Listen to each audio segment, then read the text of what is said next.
So I was thinking of which modality to actually do this in, whether I should do it in like my Ruby Rambles speech podcast or a live or something. I'm like, no, I'll film it because then I can actually upload it to YouTube and the group.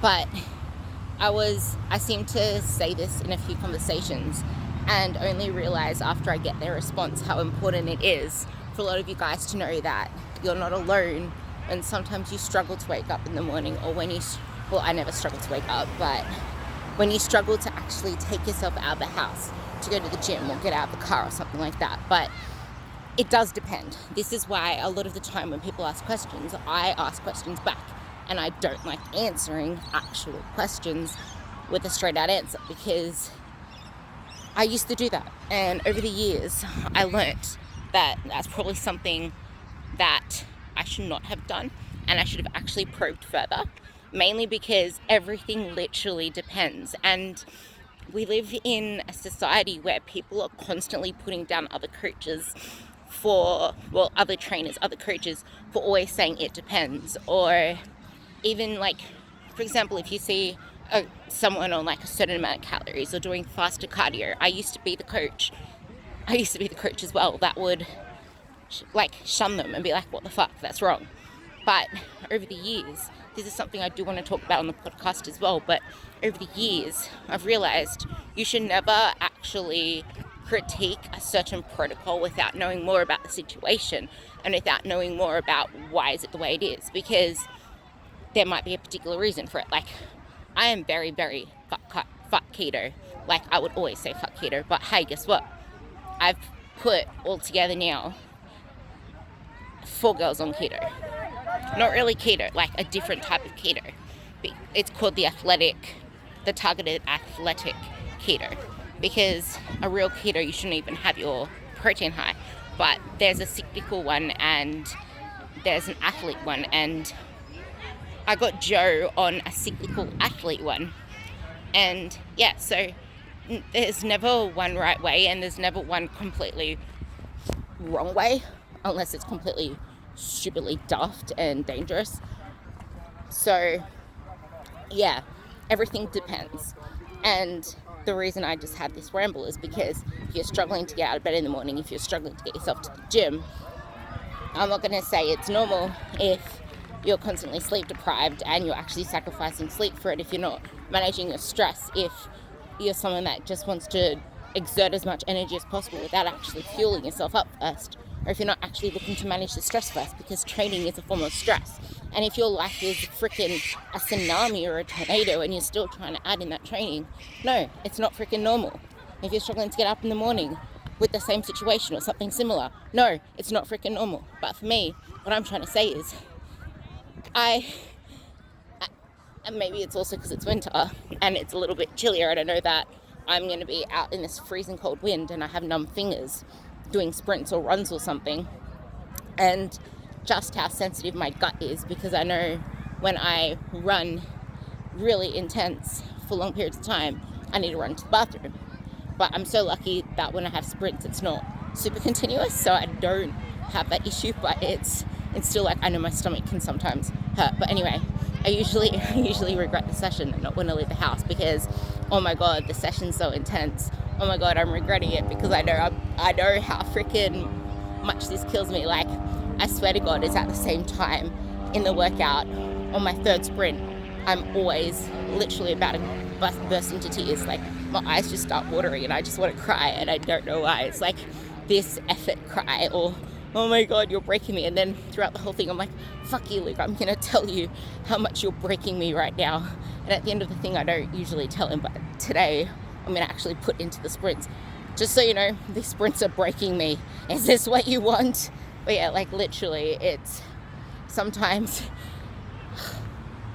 I always get asked, why do I do things I hate, or why do I do things that seriously challenge me so much, or whatever else. And I did share a couple of podcasts on this to a couple of you girls. If you want to actually listen to them, I'll share them to you. It's not one that I did. I don't think, like, I could speak about it, but my articulation isn't that well, and I couldn't cover it near as amazing as these 2 guys did. Well, it's actually one guy, but then he referenced to another podcast, I don't think I listened to that one. It says that I did, but I don't remember listening to it. But I can link you to both of them. But it's that same thing with how you do one thing, it's how you do everything. It's like the way that you approach a training session is kind of how you would approach life. Like, I can't even remember what life was like before the gym. I honestly can't, because I just wasn't showing up. I wasn't stepping out into life confidently. I wasn't putting myself into situations that were like challenging or risky, because I never had faith in myself. But it's like the gym completely changed that, because I approached the gym in a completely this is why I'm actually going to tag Ashley in this because of those progress photos things. But this is exactly why I don't like focusing on numbers and figures and mental masturbation and putting your work on the photos, because, well, I know I didn't focus on weight or body composition whatsoever with her. I focused on getting her habits in, on bringing her life back around to centering on her first, on making herself a priority, on making the way she sees food differently. And everyone knows Jade's story and how much Jade's body's changed. And even Eliza was so focused on the numbers to start with.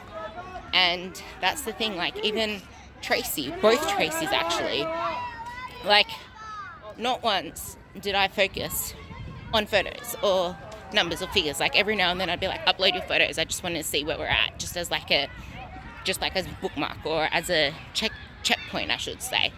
But as soon as people start to put all of their worth on how much did I change this week, or I need to put my photos up, or I'm going to start like scrutinizing every single thing about me, that's when everything starts to go down to the toilet. Like, I really need to do a post on this, but it's that whole, you feel like amazing. And I had this conversation with someone. I'm pretty sure I put it into, I was with Penny in that YouTube video that I shared. Like, you could feel freaking amazing and then all of a sudden be like, oh, I'm going to step on the scale today. And then you step on the scale and then you come to me crying. Or actually, one of the even worse is when someone's like, oh my God, there's a body fat thingy that I want to do because the gym's offering it and it's like on special, blah, blah, blah, blah, blah. Good for you. I don't give a shit.